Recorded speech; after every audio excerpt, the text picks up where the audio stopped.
महाराष्ट्र अब शिवसेना वाला महाराष्ट्र नहीं है, अब ये मुगल सेना वाला महाराष्ट्र है, ये सोनिया सेना वाला महाराष्ट्र है और ये देशद्रोही सेना वाला महाराष्ट्र है। क्योंकि हनुमान चालीसा का अखंड पाठ करना, अगर उद्धव ठाकरे जी और उनकी बाकी सहयोगी पार्टी, चाहे उसमें एनसीपी हो या दंगाई कांग्रेस जो खुद राजस्थान को नहीं संभाल पा रही है लेकिन लेक्चर पढ़ पढ़ के देती है, वे पहले खुद पे कंट्रोल कर लें, उसके बाद हमसे बात करें। और उद्धव ठाकरे जी का ये वही चैप्टर है कि हनुमान चालीसा का अखंड पाठ करना उनके लिए अखंड अपराध है, तो वह महाराष्ट्र के 10 करोड़ हिंदुओं का अपमान कर रहे हैं और वह महाराष्ट्र के उन 85% हिंदुओं का अपमान करके उन पे भी एक तरीके से देशद्रोह के लिए उंगली उठा रहे हैं। और उनकी नज़र में देखा जाए तो देश के 110 करोड़ हिंदू ही, मेरे ख्याल से, चाहे उसमें आप हो, मैं हूँ या हम सबके रिश्तेदार हों या कोई भी जानने वाला जो हिंदू धर्म से ताल्लुक़ रखता हो, क्योंकि डेली सुबह नमाज हम वो नमाज़ पढ़ते हैं और डेली हम सुबह अखंड हनुमान चालीसा का अखंड पाठ करते हैं, तो हमारे लिए उनके लिए शायद हम देशद्रोही हैं। लेकिन नैन, जिस तरह से लाउड स्पीकर की बहस छिड़ी हुई है, लाउड स्पीकर को लेकर जो चर्चा है कि लाउड स्पीकर बंद होने चाहिए, राज ठाकरे का कहना है कि लाउड स्पीकर हमेशा के लिए बंद कर देने चाहिए मस्जिद के सामने, कैसे देखते हो, लाउड स्पीकर बंद होना चाहिए? लाउड स्पीकर की खोज 1925 में हुई थी। अगर इस्लाम को आए हुए 1400 साल हो चुके हैं, क्या 1400 सालों से नमाज लाउड स्पीकर के लिए पढ़ी जा रही है? और आपका अर्थ क्या है और इसका अर्थ क्या होता है? नमाज क्यों पढ़ी जाए लाउड स्पीकर पे? ये तो जायज़ सवाल है, क्यों पढ़ी जाए? आप कह रहे हैं अल्लाहु अकबर, इसका मतलब क्या है? कुरान हदीस में, और जब उसे हिंदी में कन्वर्ट करते हैं आप, तो इसका मतलब ये है कि अल्लाह से बड़ा कोई भी भगवान इस दुनिया में है ही नहीं। तो ये तो मेरे ख्याल से हर हिंदू के मन में चोट है और जो रह रहे हैं उनके मन में चोट है, क्योंकि आप मेरे भगवान राम का इस कथन से मजाक उड़ा रहे हैं, आप मेरे भगवान शिव का इस कथन से मजाक उड़ा रहे हैं और आप त्रिदेवों का इस कथन से मजाक उड़ा रहे हैं और आप मेरे धर्म के पूरे 133 करोड़ देवी देवताओं का मजाक उड़ा रहे हैं। क्योंकि आप ऐसे 33 करोड़ देवी देवताओं का मजाक उड़ा रहे हैं क्योंकि आप ये कह रहे हैं कि अल्लाह के सिवाय कोई पूजनीय नहीं है। हमने तो नहीं कहा कि राम जी के सिवाय कोई पूजनीय नहीं है, हमने तो नहीं कहा कि हमारे 33 करोड़ देवी देवताओं के अलावा कोई पूजनीय नहीं है। तो आप कैसे कह सकते हैं? संविधान के नाम पे संविधान की धज्जियां उड़ाने वाले और गजवाए हिंद का सपना देखने वाले बार बार भूल जाते हैं कि गजवाए हिंद का सपना क़यामत की रात तक भी पूरा नहीं होगा।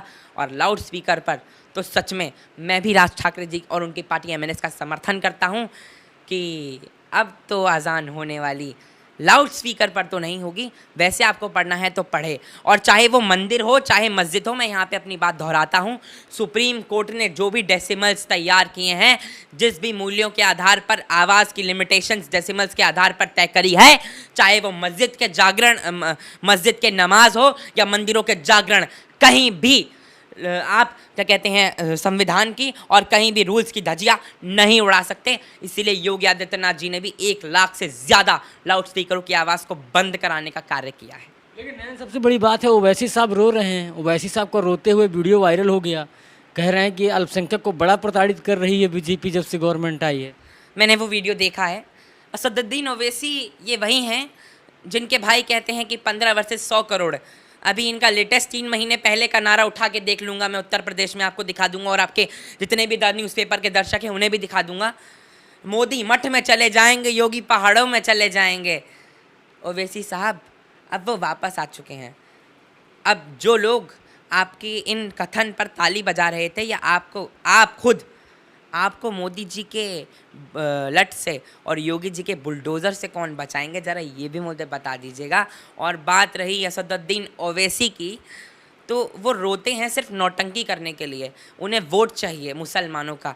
लेकिन मुसलमान भी भारतीय जनता पार्टी और भारतीय जनता पार्टी के विकास के साथ अग्रसर है। वो जानते हैं कि आवास योजना में 35% आवास किसने दिए हैं, राशन कार्ड सबसे ज़्यादा बनाकर कितने राशन कार्ड और कितने करोड़ मुसलमानों का पेट भाजपा भर रही है, और कितने लोगों को मुफ्त राशन, मुफ्त टीकाकरण और मुफ्त सुरक्षा भाजपा ने देने का कार्य किया है, जिसमें हिंदू और मुसलमान सब हैं। इसलिए असदुद्दीन ओवैसी राजनीति के नाम पर ये जो खिसियानी बिल्ली की तरह आंसू बहा रहे हैं, ये नहीं होने वाला है। क्योंकि हैदराबादी इंसान और हैदराबादी बिरयानी खाने वाले असदुद्दीन ओवैसी जितना भी रोले, मुसलमान भाजपा के अलावा अब कहीं नहीं जाने वाला, क्योंकि वो भी विकास देख रहे हैं। मैं जानना चाहूँगा, उद्धव ठाकरे हनुमान चालीसा से डरते क्यों हैं? क्या कारण है, क्या वजह है, अगर तुम्हारे नज़रिए से मैं जानना चाहूँ? देखिए, उद्धव ठाकरे जी की पार्टी शिवसेना वही पार्टी है जिसने 1990 में जब राम मंदिर आंदोलन 90 के दशक में राम मंदिर आंदोलन हुआ था, तो किस प्रकार भाजपा के साथ एड़ी चोटी का जोर लगा दिया था। और बाला साहेब ठाकरे जी वही नेता हैं, स्वर्गीय श्री बाला साहब ठाकरे जी, जिन्होंने खुद ये कबूल किया है कि हमारे कार्यकर्ता भी वहाँ पे मौजूद थे और हमारे पैर की ही वाली जो उन्होंने बात दोहराई थी इंडिया टीवी के मंच से, वही मैं बोलना चाहता हूँ कि उसमें और इसमें फ़र्क है। बाला साहेब ठाकरे ये भी कह चुके हैं कि मैं थूक कर भी कभी कांग्रेस जैसी पार्टी के साथ सरकार नहीं चलाना चाहूँगा। ये वही फ़र्क है। उद्धव ठाकरे अपनी सत्ता के लोभ के लिए और अपने बेटे को सीएम बनाने के ख्वाब के लिए सरकार चलाने को कांग्रेस जैसी देशद्रोही और एनसीपी जैसी बेकार पार्टियों के साथ मजबूर हैं।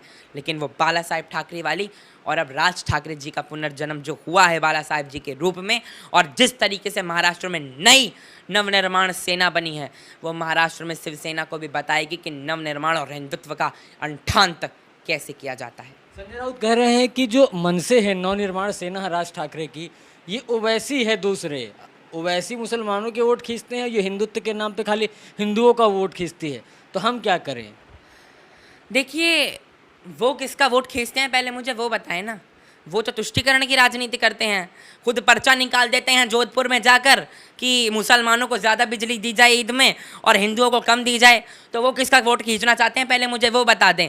जहांगीरपुरी में जब अमित शाह जी द्वारा दंगाइयों पर बुलडोज़र चलाया जाता है तो रो रो कर कपिल सिब्बल उनके नेता पहुंच जाते हैं, और जिस तरीके से पर्चा लेकर वो मैडम सांसदीय मैडम पहुंच जाती हैं और ऑर्डर बुलडोज़र रुकवा देती हैं, वो बताएं कि वो किसके वोट लेना चाहते हैं, वो किन बांग्लादेशी शरणार्थियों के अवैध वोट लेना चाहते हैं और वो किन रोहिंग्याओं के वोट लेना चाहते हैं, पहले मुझे ये भी बता दें। और उसके बाद बात रही हिंदुत्व के वोट खींचने की, तो राज ठाकरे जी के साथ आपका कंपैरिजन नहीं हो सकता। राज ठाकरे जी ऐसे नेता हैं जिन्होंने देश के और देश की अखंडता के लिए अपना योगदान दिया है। उन्होंने बताया है कि हिंदुत्व के अलावा इस देश में जो भी उस समाज का और उन घुसपैठियों का नाम लेगा जो बांग्लादेश से आकर हिंदुओं को ही देश में प्रताड़ित कर रहे हैं, उनके नाम पर वोट नहीं चलेगा।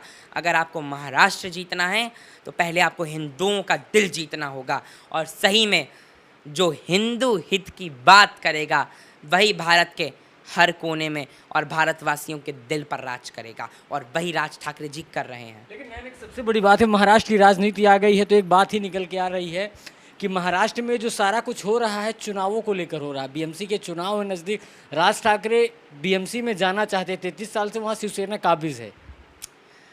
देखिए, शिवसेना किस लिए काबिज है जरा वो भी बता दें। भाजपा के साथ तो आधा वोट तो उन्हें भाजपा के साथ मिला होगा।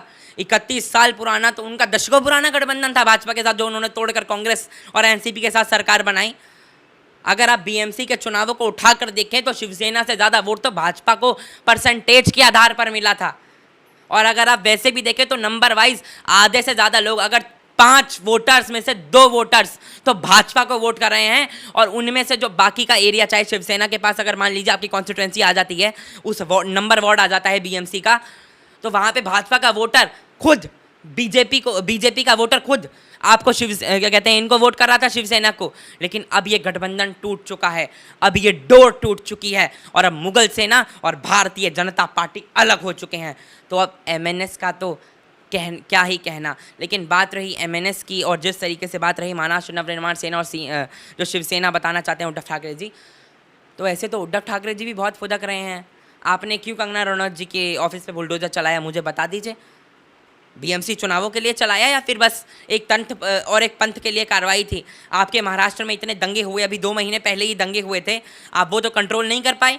जनता तो आपसे नाराज़ है। महाराष्ट्र में इतना ज़्यादा पेट्रोल डीजल का रेट हो चुका है, आप वैट कम करने में तो सक्षम रहे नहीं, केंद्र सरकार ने कम कर दिया लेकिन आप सक्षम नहीं रहे।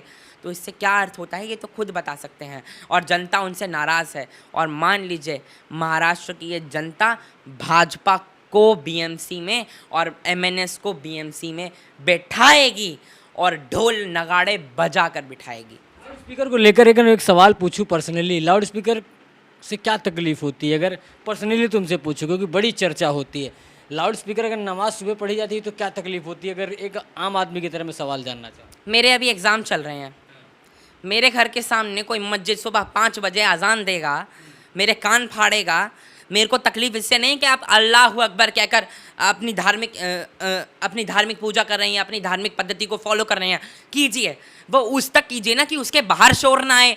आप तो लाउड स्पीकर को ऐसे बजा रहे हैं जैसे आप उसके एरिया में 10-15 किलोमीटर में पूरे हिंदुओं को भी ये बात सुनाना चाहते हैं कि अल्लाह से महान तो कोई है ही नहीं। आप ये क्यों बताना चाहते हैं? ये मत बताइए ना। आप ये बताइए, आप अपने घर के 4 दीवारों के अंदर ये काम कीजिए, क्योंकि आपके अंगने में ही इसका काम है, उसके बाहर इसका काम नहीं है। चाहे वो बात मंदिर की हो या बात वो मस्जिद की हो, मंदिर के बाहर भी शोर होगा तो वो अवैध है, और अगर मस्जिद के बाहर होगा तो वो भी अवैध है, उस पर भी कार्रवाई होनी चाहिए। और आपके अंगने में सिर्फ आपके शोर का अंदर तक ही काम होना चाहिए। मैं मैथ का पेपर दे रहा हूँ, मैं एसएसटी का पेपर दे रहा हूँ, मैं इंग्लिश का पेपर दे रहा हूँ, मैं पॉलिटिकल साइंस का पेपर दे रहा हूँ, या मैं किसी भी सब्जेक्ट का पेपर दे रहा हूँ, सुबह 5 बजे बच्चा अगर पढ़ाई कर रहा है या कोई बीमार स्वास्थ्य, मेरे दादाजी हों या परदादाजी हों, वो बीमार हैं, तो क्या उनको तकलीफ़ नहीं होगा? सुबह 5 बजे आप अपना हॉर्न बजाकर चालू कर रहे हैं तो उनको तकलीफ़ होगी, बेसिक तौर पर होगी, क्योंकि डॉक्टर्स, और ये साइंटिफिक तौर पर बहुत साइंटिफिक रिसर्च देने आती है, साइंटिफिक तौर पर भी ये बात सत्य है, जाके गूगल कर लें, क्योंकि बहुत तथ्यों पर बात करते हैं। बस।